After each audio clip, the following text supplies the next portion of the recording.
Test 1. Turn to Section 1 of your question booklet. Section 1.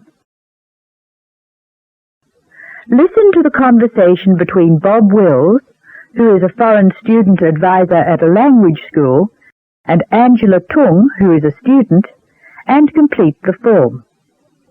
Write no more than 3 words or numbers for each answer. Look at questions 1 to 8 on the form now. Now we shall begin. You should answer the questions as you listen, because you will not hear the recording a second time. First, you have another chance to look at questions 1 to 8.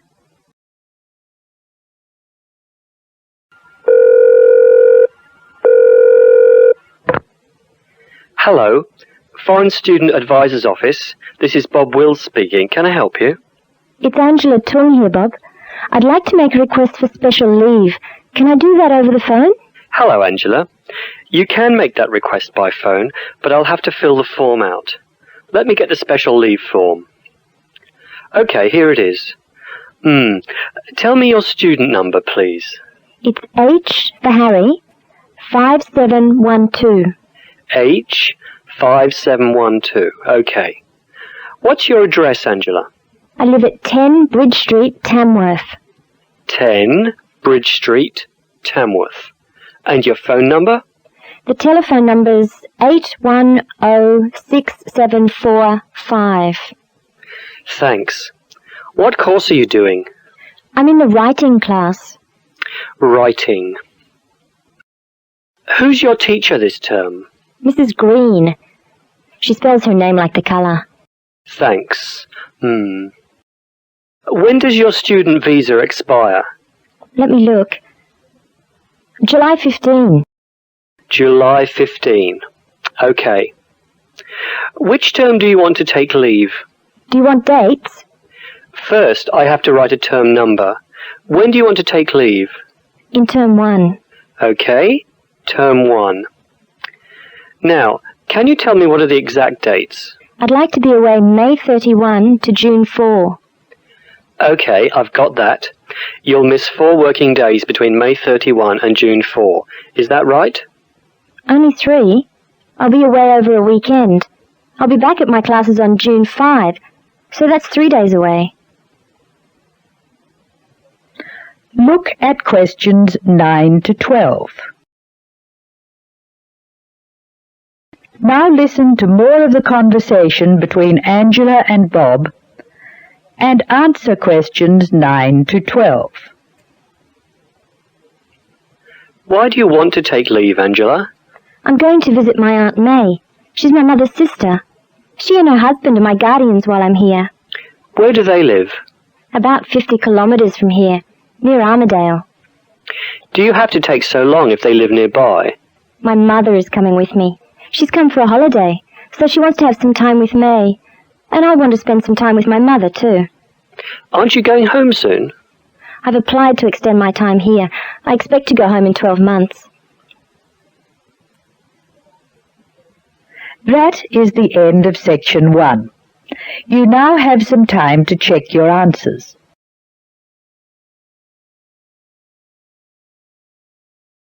Now turn to Section 2. Section 2. You are going to hear a tape recording of instructions and advice, which a woman called Martha has left for her friend John, who is coming to stay at her house and take care of it while she is away. First, look at questions 13 to 18. As you listen to the first part of the talk, answer questions 13 to 18. Hello, John. Welcome to the house. I'm really pleased that you can be here to look after my house while I'm away. Here are some things you need to know about the house. Important stuff like when the garbage is collected. In fact, let's start with the garbage, which is collected on Friday. Just write garbage on the calendar on the days they take it away. Put it out on Friday every week. That'll be Friday 22nd, Friday 29th, and Friday 5th. It's a really good service. The trucks are quiet and the service is efficient. The bin will be put back outside the house empty. It's a good idea to put it away quickly. This street can be quite windy. I once watched my next-door neighbour chase her bin the whole length of the street. Every time she nearly caught up with it, it got away again. The waste paper will be collected this Tuesday. That's Tuesday 19th. There's a plastic box full of paper in the front room. Please put it out on Tuesday. The truck will come during the day. If you don't mind collecting old newspapers and other paper and putting them in the box, I'll put it out when I come home. The paper people only come monthly. I have some things to give to charity in a box in the front room. Would you put it out on Monday the 25th, please? It's a box of old clothes and some bed linen which I've collected, plus a few other bits and pieces. Be careful when you pick it up, because it's heavier than you might expect. The charity truck will come by during the day on the last Monday of the month. If you want to use the library, you'll find it on Darling Street. I've left my borrower's card near the telephone. It has a very good local reference section if you want to find out more about this city. I'm sorry to say we don't have a cleaner. Oh yes, filters. Please would you change the filters on the washing machine on the last day of the month, which is Sunday the 31st. We find that the machine works much better if we change the filters regularly. The gas company reads the meter outside the house, so don't worry about that. I think that's all the information about our calendar of events. Now look at questions 19 to 24. Circle the correct answer. Well, John, I'm trying to think what else I should be telling you. As you know, I'm going to a conference in London. I hope to have a little time to look around. It's a great city. I do hope I manage to get to at least some of the theatres and museums. I'm looking forward to all the things I have to do at the conference too. I'm giving a paper on Tuesday the 26th, and there are a couple of really exciting events planned later in the conference programme. I hope to meet up with an old teacher of mine at the conference. She taught English literature at my old high school, and we've kept in touch through letters over the years. She teaches now at the University of Durham, and I'm really looking forward to seeing her again. By the way, I expect you're hungry after your trip. I've left a meal in the refrigerator for you. I hope you like cheese and onion pie. Would you do me a favour, please?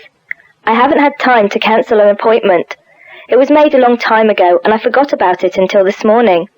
It's with my dentist for a check-up on Thursday the 28th. Could you please call the dentist on 816-2525 and cancel the appointment for me? Thanks a lot, John. One last thing. When you leave the house, make sure the windows and doors are shut and set the burglar alarm. The alarm code number is 9120, enter. Have fun. I'll see you when I get back. This is your friend Martha saying goodbye. That is the end of section 2.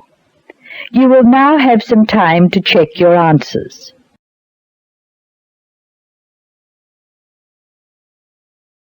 Now turn to section 3. Section 3. In this section you will hear a discussion between a college receptionist, Denise, and a student named VJ about learning a language. In the first part of the discussion, they are talking about the course VJ will study. First look at questions 25 to 29. Note the examples that have been done for you. Using no more than 3 words or numbers, complete the table. Hello. May I help you? Hello. Is this the right place for me to register to study foreign languages? Yes, it is. May I have your name, please? Vijay. My family name is Paresh. Vijay Paresh. Okay. Do you have a telephone number? Yeah. 909-2467. Thank you. Now, which language would you like to learn? We offer French, Italian, Cantonese, Mandarin, Spanish, Portuguese. I'd like to learn Spanish, please. Okay. Our classes are conducted in lots of different places. We have classrooms in the city and here in this building. What's this building called? This is Building A. I work near here, so it'd be best to study in Building A. What time do you want to come to lessons? They go on for 3 hours and they start at 10 a.m., 4 p.m. and 6 p.m. I wish I could come to the daytime lessons, but I can't. So 6 p.m., please. That's our most popular time, of course. Have you ever studied Spanish before? No, I haven't. We describe our classes by level and number. Your class is called Elementary 1. Okay. When will classes start? Elementary 1 begins, just a minute, it begins on August 10. Great. Now what else do I have to do? Now look at questions 30 to 32.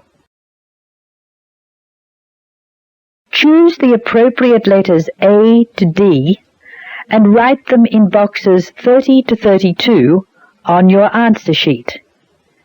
Listen carefully to the conversation between Denise and VJ and Anne. Well, let's see.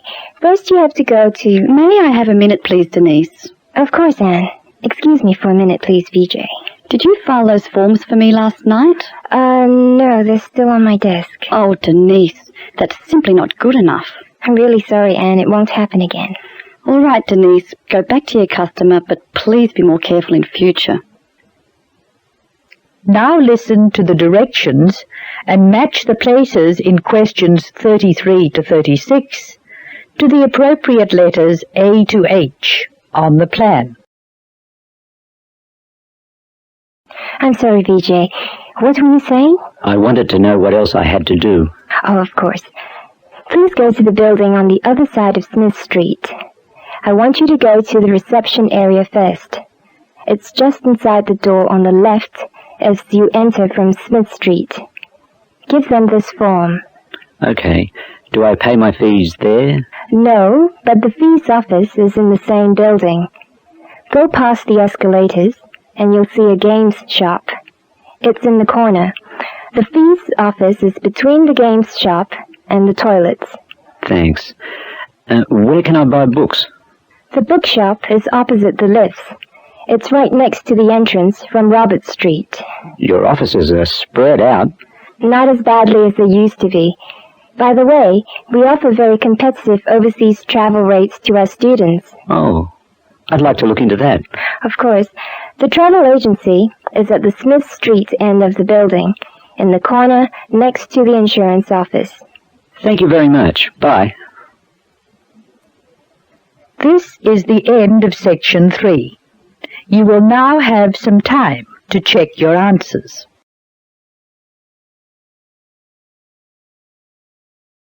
Now turn to section 4. Section 4.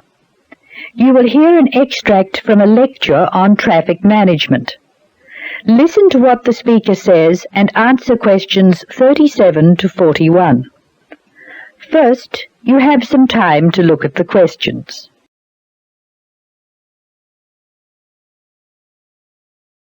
Now listen carefully and answer questions 37 and 38. Tick all the relevant boxes in each column. Good afternoon. I'm Tom Fisher, and I'll be lecturing you on traffic management this term. Before we go any further, I thought you should look at the sort of problems we've inherited. And inherited, or received as a legacy from those before us, is just the word for our situation. Many of our major cities were built long before the car was thought of, and the road system evolved from the goat tracks followed by the early inhabitants. These we can refer to as old structure problems, and you can take the expression old structure to refer to problems which were in place before we saw the need to build efficient road systems. Old structure problems are easily demonstrated in London, New York, Sydney and Paris. Let's look at each city in turn. London has a most confusing road system, which is forgivable because it's a very old city. I'll talk more about the ring roads later. New York is laid out on a grid which makes it easier to find your way around, but it's an enormous city, and the sheer pressure of numbers strangles the roads. Sydney has narrow streets in the centre of the city, and the new roadworks are not keeping up. Paris has wide streets, but it's still the victim of old structure problems, like Rome and Edinburgh. Tokyo is another city with old structure problems compounded by a huge population, like New York. Cities which do not have these old structure problems are Houston, Los Angeles, and Dallas. The thing which saves some of these cities is an effective public transport system, usually below ground. London has an old but effective underground train system known as the Tube, and a comprehensive bus and train system above ground. Hong Kong has cheap, swift, and effective public transport in the form of mass transit railway, buses and ferries. Paris has a metro underground railway, which carries tens of thousands of people daily, and a large bus system. New York has a comprehensive underground train system, but many people feel that it's dangerous to ride on it. There have been some nasty attacks. However, the trains themselves are efficient, so we have to call it a good system. Sydney has a good public transport system, but only part of it is underground. Now answer questions 39 to 41. Write no more than 3 words for each answer. Notably absent from this discussion of cities with good public transport are the cities I nominated previously as not having old structure problems: Houston, Los Angeles, and Dallas. Let's start with Dallas, a very wealthy city in Texas which has grown up in an era when cars were considered to be essential to move about. It has an excellent road system, as does Houston, another new city with wise city leaders who insisted on good roads. However, the public transport system in both Houston and Dallas is extremely poor. As a result, travel in Dallas and Houston is easy except for peak hour, when a 20-minute run can expand to more than an hour in traffic jams. Los Angeles suffers from chronic highway blockages, despite efforts to encourage people to use public transport. Cities with good road systems and no old structure problems can use other methods to reduce the number of vehicles travelling together at peak hour. Flexi time is one good method. Offices open and close at different times, so people are travelling to and from work at different times. Vehicles carrying more than one person can use special priority lanes, which means they can travel more quickly. There are even systems to make peak hour car use more expensive, with electronic chips recording the presence of a vehicle in a given high traffic area at a given time. So, what can we do? The rest of this course will be devoted to looking at the conflicting demands of road users and relating the use of the private car to other aspects of the economy. Over the next 3 weeks, we'll be discussing this in more detail. That is the end of section 4. You now have some time to check your answers.